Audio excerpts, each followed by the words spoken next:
Is the new 2025 Nissan Kicks worth it? This is the S in super black and charcoal interior. We have increased in clearance, all-wheel drive configuration with a 360-degree reverse camera. That itself is class leading because Toyota and Honda don't even have that in a subcompact SUV. I'm Anthony from Hawkeye Rides, and I'm going to go over some pros and cons as well. Compare this against the competition. Starting in the front, you're going to notice that rework that has been welcome. It's more boxy, more futuristic. The V-Motion grille is still there. It's going to have the same color as the body with some chrome inserts. Going into the SR will be painted.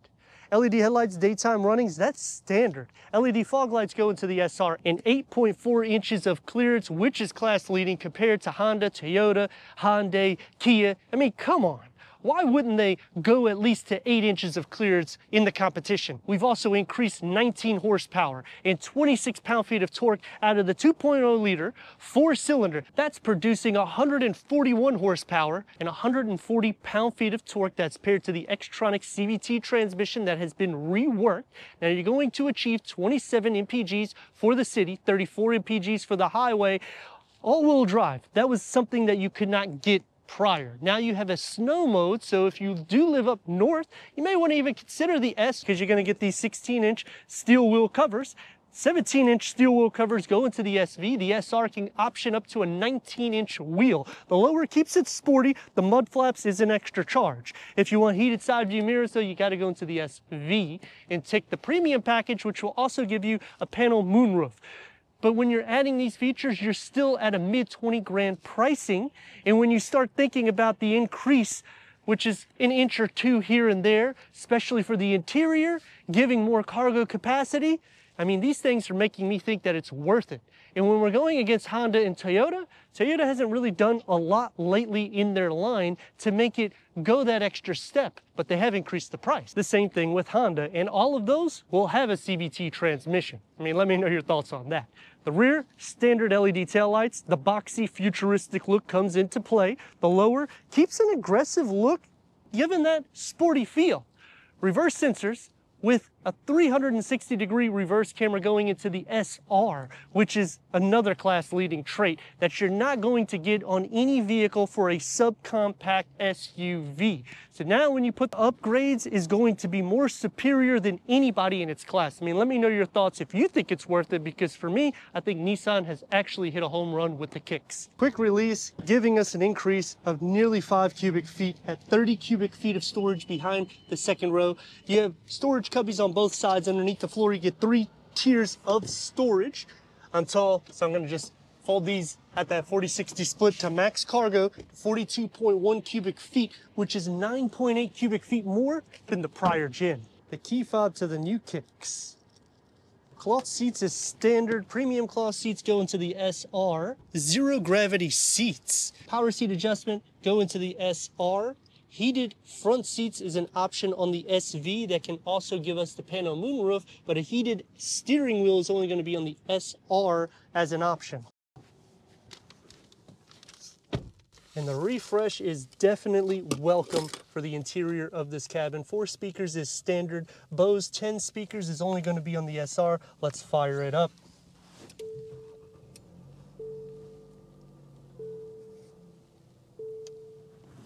Flat dashboard, 2 digital readers, a 7-inch with AM, FM, streaming Bluetooth audio, wireless Apple CarPlay, wireless Android Auto is on the SR and SV, as well as a 12.3-inch touch screen. You can also get things like a 360-degree reverse camera instead of just a reverse camera, but that's only on the SR. I like how they do this too, so it's a 2-tier dash. It just looks more sporty, and this integrates into a 7-inch digital reader that can go through an array of different content for the driver, including the safety settings. You also have right here to turn up and down the actual brightness. So they do a good job kind of giving that minimalistic look. I don't like how this is not flush. Going into a climate control setting, wireless charging pad, SR and SV. Driving mode select, we got the all-wheel drive. So now, check this out. We have snow mode. For people up north, you can actually drive this vehicle. 3-spoke, flat bottom, multi-function steering wheel. 1 USB-C port. If you want another one up front, you got to go into the SR or SV. And it is a driver-focused setup, so it's not going to be the best view on the passenger side. And here is cool because you can fit a 30-ounce tumbler, smaller storage pocket with the 12-volt. Leg space is doable. And the same thing for headroom. They give a lot of room. Door panel and dash connect together. It's very basic. You do have soft area here for the cloth, one touch up and down for all the windows, which is kind of class leading because you don't usually get that with every vehicle in this price. And you can fit a 32-ounce Yeti right here. Another little sleeve of storage. For the back seat, this is the opening that you have to fit 3 more. There's no cup holders or armrests. In the center, door is stripped of all of the materials, so it's all hard materials everywhere, but you can fit that 32-ounce Yeti inside. Leg space, it's doable. SV and SR can get the pocket here, otherwise you only have a pocket here. SR and SV will get the 2 USB-C ports. Headroom, more than enough. Sliding into the center, butt, leg, and shoulder space, and knee space. Check out what you got. It's actually not bad.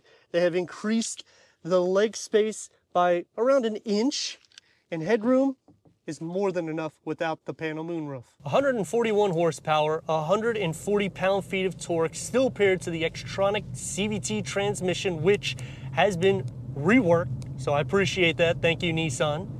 More clearance than the prior. You feel like you're sitting up higher, but you still sit inside the vehicle, so it kind of has that sporty vibe in the cockpit because the door panels are raised up, the dash is higher up. The screen configuration, even though it's not integrated into the dash, which is always a con to me, it actually works out well because it's not over the top. And even adding a 12.3, I could see it working because of the way the layout is. Road noise, it's a little bit more quiet than the prior. And comfort is actually a lot better here. Now we do have 16-inch wheels with steel wheel covers. 17-inch steel wheel covers go into the SV. And when you go all-wheel drive, you get a multi-link rear suspension instead of the torsion beam that's in the front-wheel drive. So just something to take in consideration if you are looking to option the new Kicks. Because going torsion beam, it may be a little bit more comfortable, but you're gonna have a little bit more fun with this. Turn radius, it's gonna be about 2 lanes. Let's rock and roll.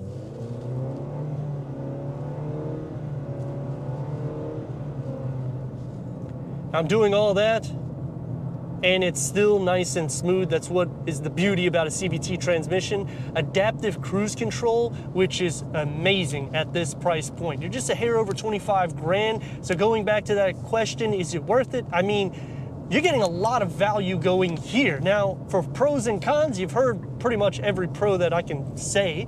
The cons is the screen configuration. I wish it was at least an 8-inch, which was last year's screen. The 7-inch being standard, it does look a little bit too small, and there isn't really anything you could do with it. Wireless Apple CarPlay, wireless Android Auto go into the SV and the SR. So those are kind of the sweet spot trims. Here, it's just really stripped out. It's a great vehicle to get you to point A to point B with decent MPGs and all-wheel drive configuration, best-in-class cargo, but then you're not getting any features except for base. Not even a wireless charging pad. You can't option these things. There is no options for the S. But on the SR, but on the SV and the SR, you can option features. So those are the 2 sweet spot vehicles. Comparing against competition, definitely this is going to be a better deal because you're not going to get even what you're getting here. Say you go into the SV, on anything for Honda and Toyota, especially a 360-degree reverse camera going into the SR, 10 speakers through Bose. This is a small vehicle. So value, they really pack it in here. They also go an extra step because cup holders for an everyday vehicle is a big deal for me. And they have increased the size of them where you can fit a 30-ounce tumbler. I don't know if you know what a tumbler is. Maybe you should Google it. I sell them through my merch, and it keeps your beverage either cooler or hotter. So it's a very good thermal cup or bottle holder, I could say. But then the storage capacity lacks, which is a huge con to me because this is a subcompact SUV. A lot of family members will buy something in this price category, and ultimately you're going to be throwing everything into the back seat or into your cargo area. The door pocket, another awesome thing. They're giving us 32-ounce Yetis that can fit in there. But at this price point, I wouldn't recommend buying Yetis. I would save that, maybe go and get the SV instead of the S. turn radius at a stop point is actually tighter than this, about a lane-ish. Let's give her a go. Now it's gonna lead me to the big problem that I have with the new Kicks. That's when you floor it on standard, it feels very heavy. I like that they do the pedal feel, meaning when you put it into sport, it does change the RPM for the Xtronic CVT transmission, so it changes the gear ratio a little bit better, giving it that more of a fun to drive and doesn't feel heavy, but it still feels heavy like the prior. So the increase of 19 horsepower and 26 pound-feet of torque, it's definitely welcome, but I feel like it needs an additional maybe 20 horsepower and at least 30-ish pound-feet of torque more to give that wow factor. And another problem that I have is you only get one USB-C port. You have to go into the SV or the SR in order to get up to, actually the SR is the only one that you'll get 4 USB-C ports. They just don't give you a lot of charging, considering they're giving you a lot more in space, giving an all-wheel drive configuration, which is a first, giving a 360-degree reverse camera, which is class leading in this subcompact SUV segment. But then when you go into the base 2 trims, the S or the SV, you only get 4-speaker configuration. To get the 10-speaker Bose, you have to go into the top tier. So it's going exactly like Honda. Toyota's kind of going the same route. The pro though here is if you go into the SV, you can still option features. So you can get almost everything that the SR gives you and get a savings. Oh, check it out, look at that. There's the old Kick, so that way you can see what it looks like if you don't remember. It was very bubbly, now futuristic. I'm gonna move around so you can see some of the maneuverability. Comfort is good. And you can see what I mean, like look how much bigger this vehicle looks compared to that one. But is it worth the price? I would go up into the SV, but let me know your thoughts in the comments. And if you're new to the channel, consider subscribing. Check out the next video, merchandise, website, and Instagram. Leave a comment and a like. And I'd like to thank Brandon Nissan for giving us this 2025 Nissan Kicks S for our car review.